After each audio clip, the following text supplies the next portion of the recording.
Welcome, I'm Rio Slowloris, and this is Sleep by Daylight, Dead by Daylight lore in story format that you can go to sleep to.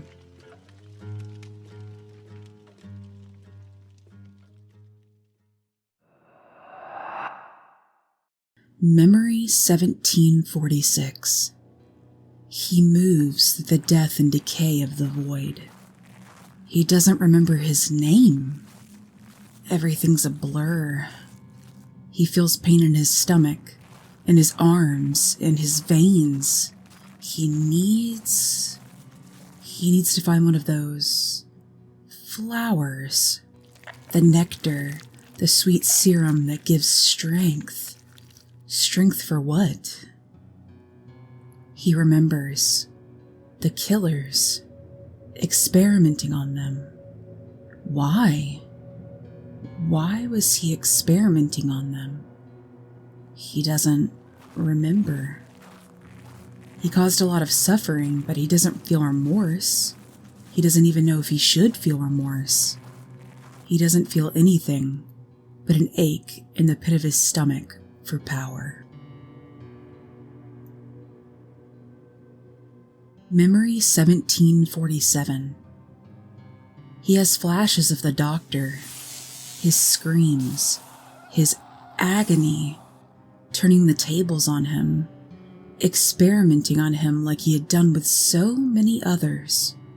Where? Not here. Somewhere else. Another world. All of these survivors, marooned from other worlds. How does he know this? He doesn't remember. He remembers the experiments. What was he trying to understand? The nectar? The serum? The right dose? The right dose to use without hurting himself. Too late. Memory 1748. He feels the hunger, not for food or drink, not for talk or fun, for a flower, a single flower, for serum. He knows the entity is watching him. He knows it, feels it inside his bones.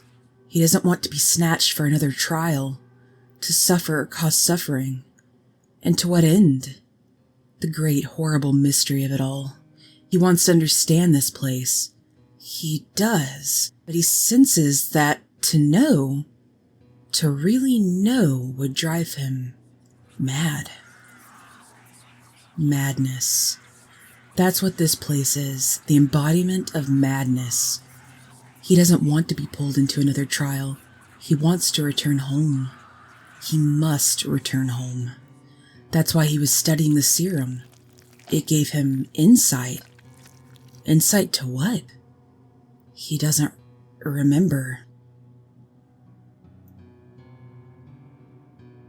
Memory 1749. Home. He doesn't even remember where home is. He only remembers the void. Hundreds, maybe thousands of discarded survivors.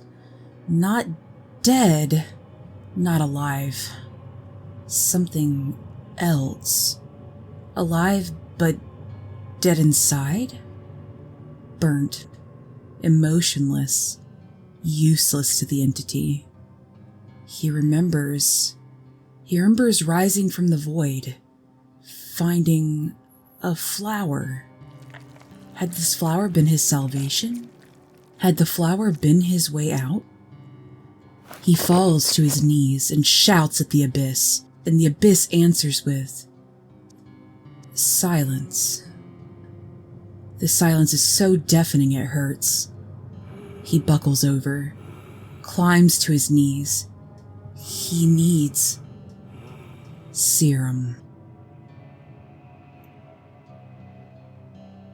Memory 1750.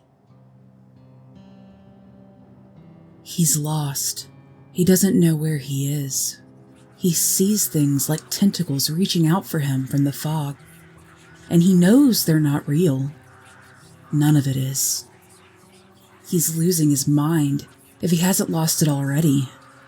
His eyes play tricks on him. He sees giant, nameless creatures looming over him. Doesn't matter. They're not real. None of it is. His hunger confuses him, oppresses him. He'd do anything for that feeling again. Anything. Even return to the trials. He would. He'd rip survivors and killers apart limb from limb for that feeling again. He begins to mumble words. A promise. One flower. One flower, and I will do anything.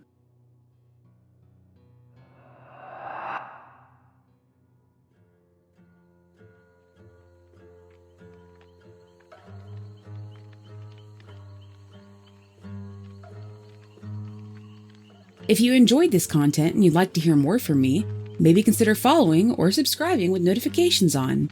I have an upcoming podcast I'd love to share with you. Also, if you'd like to catch me live, I stream on Twitch 5 days a week at twitch.tv/RealSoloris. You can often catch me playing Dead by Daylight or other horror titles. Hopefully you're already fast asleep, but if you're not, check out the next installment of Sleep by Daylight as you drift off into a deep slumber.